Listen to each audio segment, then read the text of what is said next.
Hi friends, நான் உங்கள் லக்ஷ்மி ஸ்ரீ. உங்களுக்கு கை கால் வலி, மூட்டு வலி, இடுப்பு வலி இருக்குதா?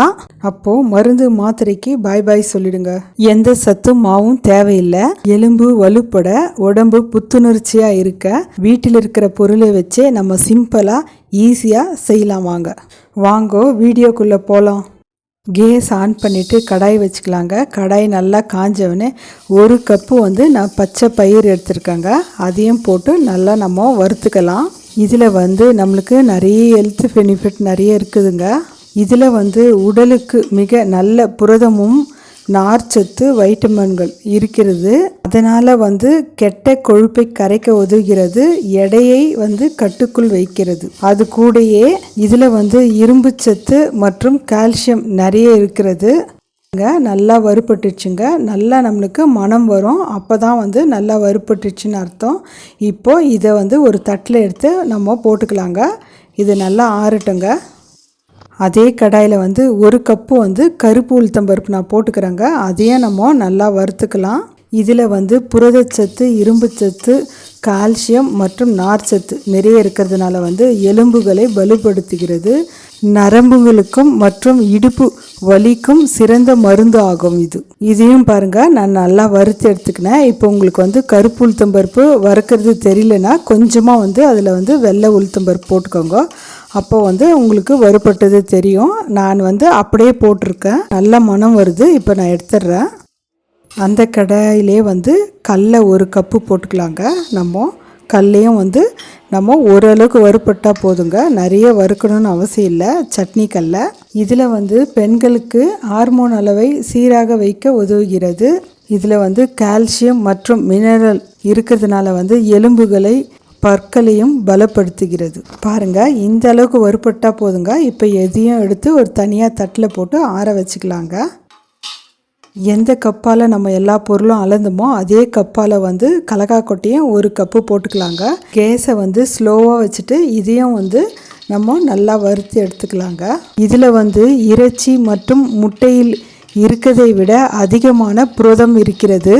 அது கூடயே கால்சியம் மற்றும் வைட்டமின் டி சத்து இருக்கிறதுனால எலும்புகள் வலுப்படுகிறது. பற்களையும் நம்மளுக்கு ஆரோக்கியமாக வைக்க உதவுகிறது. கலக்காய் கொட்டையை நல்லா வறுத்துட்டுங்க. இப்போ நம்ம அதையும் எடுத்துடலாம். இப்போ அதே கடாயில் 1 கைப்பிடி நான் பாதாம் போட்டிருக்கேங்க. நீங்கள் ஜாஸ்தி கூட நீங்கள் சேர்த்துக்கோங்க. நான் 1 கைப்பிடி போட்டு அதையும் நம்ம நல்லா வறுத்துக்கலாங்க. இதில் வைட்டமின்கள் இ உள்ளதால் சருமம் மற்றும் கூந்தல் ஆரோக்கியத்துக்கு மேம்படுத்த உதவுகிறது. அது கூடயே சர்க்கரை அளவை கட்டுப்படுத்த உதவுகிறது. இந்த அளவுக்கு வறுபட்டால் போதுங்க. இப்போ பாதாமையும் நம்ம எடுத்து ஒரு தட்டில் போட்டு ஆற வச்சு எடுத்துக்கலாங்க. எல்லா பொருளும் நம்ம தனித்தனியாக ஆற வச்சுக்கலாங்க. இப்போ நம்ம மிக்சியில் தனித்தனியாக தாங்க போட்டு நம்ம அரைச்சி எடுக்கணும். ஏன்னா ஒரு பொருள் சீக்கிரம் அரைப்பட்டுடுங்க, ஒரு பொருள் லேட்டாக அரைப்படும். அதனால் நம்ம தனித்தனியாக போட்டு மிக்சியில் அரைச்சி எடுத்துக்கலாங்க. இப்போ பச்சை பயிர் மிக்சியில் போட்டுக்கலாங்க. அதை நைஸாக நம்ம பொடி பண்ணி எடுத்துன்னு வந்துடலாம். பாருங்கள், இந்த மாதிரி தாங்க நம்ம நைஸாக அரைச்சி எடுத்துன்னு வந்துடணும். இதை ஒரு தட்டில் போட்டுக்கலாம். அதே மிக்சியில் நம்ம உளுத்தம்பருப்பையும் நம்ம வறுத்து வச்ச உளுத்தம்பருப்பையும் போட்டு நல்லா அதையும் நைஸாக அரைச்சி எடுத்துன்னு வந்துடலாங்க. பாருங்கள், இந்த மாதிரி நைஸாக அரைச்சின்னா போதுங்க. அதையும் நம்ம தட்டில் போட்டுக்கலாம். அடுத்தது கடலை சீக்கிரமே பொடி ஆகிடுங்க. அந்த கடலையும் நம்ம போட்டு நைஸாக அரைச்சி எடுத்துன்னு வந்துடலாங்க. இந்த மாதிரி நைஸாக அரைச்சா போதுங்க. அதையும் அந்த தட்டில் போட்டுக்கலாம். அதே மிக்சியில் கலக்காய் கொட்டையும் போட்டுக்கலாங்க. நீங்கள் வேணால் தோலெல்லாம் நீங்கள் ரிமூவ் பண்ணிவிட்டு கூட போடுங்க. நான் கலக்காய் கொட்டையோட தோலை அப்படியே நான் போட்டு மிக்சியில் அரைச்சி எடுத்துன்னு வந்துடுறேன். இது நைஸாக அரைக்க தேவையில்லைங்க. கொரன்னு அரைச்சா போதுங்க. அந்த மாதிரி அரைச்சி எடுத்துன்னு வந்துடலாங்க. இந்த மாதிரி கொரன்னு அரைச்சா போதுங்க. இதையும் அதே தட்டில் போட்டுக்கலாம்.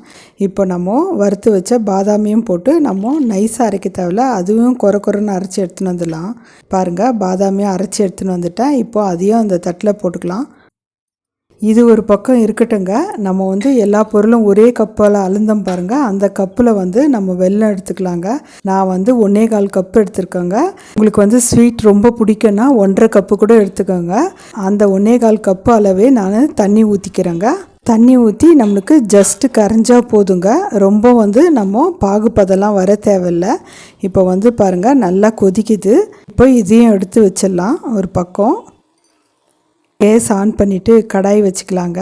கடாய் வந்து காஞ்ச உடனே நம்ம இந்த வெள்ளைப்பாகை வந்து வெடிக்கட்டி ஊற்றிக்கலாங்க. ஏன்னா மண் தூசெல்லாம் இருக்கும், அதனால் வெடிக்கட்டி ஊற்றிக்கலாம். இதில் வந்து கொஞ்சமாக வந்து நான் ஏலக்காய் தூள் போட்டுக்கிறேங்க. இப்போ வந்து நம்ம எல்லா பொருளும் நம்ம மாவாக அரைச்சி வச்சுருக்கோம் பாருங்கள், அதை நம்ம போட்டுக்கலாம். போட்டு நம்ம நல்லா கைவிடாத நல்லா கலக்கிக்கலாங்க. இப்போ வந்து நீங்கள் நெய்யினா ஒரு 2 ஸ்பூன் ஊற்றிக்கோங்க, இல்லைன்னா நல்லெண்ணெய்னா 2 ஸ்பூன் ஊற்றிக்கோங்க. நான் நல்லெண்ணெய் தாங்க ஊற்றிக்கிறேன். நல்லெண்ணெய் ஊற்றி நல்லா கலக்கிட்டு கேஸ் ஆஃப் பண்ணிடலாங்க. இப்போ வந்து ஒரு தட்டில் போட்டுக்கலாம். இது நான் கொஞ்சம் வந்து கை சூடுக்கு வந்து ஆறட்டுங்க. பாருங்கள், ஓரளவுக்கு ஆறிடுச்சு. இப்போ வந்து நல்லெண்ணெய் இல்லைன்னா நெய் தொட்டு நம்ம உருண்டையாக பிடிச்சிக்கலாங்க. இந்த லட்டுவை நம்ம டெய்லி ஒன்று எடுத்துக்கும் போது கண்டிப்பாக வந்து இடுப்பு வலி, முதுவலி, கை கால் வலிலாம் நம்மளுக்கு கம்மியாகிறது நம்மளுக்கே தெரியுங்க. நீங்கள் பசங்களுக்கு கூட ஸ்நாக்ஸாக கொடுக்கலாங்க. இதை பாருங்கள், பச்சை பயிறு கருப்பு உளுந்து லட்டு ரெடி ஆயிடுச்சுங்க. நான் எடுத்த பொருளுக்கு இவ்வளோ லட்டு வந்திருக்குதுங்க. இந்த மாதிரி நம்ம அடிக்கடி இந்த லட்டு நம்ம சாப்பிடும் போது கண்டிப்பாக வந்து உடம்புல வந்து சோர்வு இருக்காது, சுறுசுறுப்பாக இருப்போங்க. இந்த மாதிரி ஹெல்த்தியான ரெசிபிக்கு நம்ம சேனலை ஃபாலோ பண்ணிக்கோங்க. நீங்களும் ஒரு டைம் இந்த மாதிரி செஞ்சு பார்த்துட்டு உங்கள் ஃபீட்பேக் எனக்கு சொல்லுங்கள். லைக் பண்ணுங்கள், ஷேர் பண்ணுங்கள், சப்ஸ்கிரைப் பண்ணுங்கள்.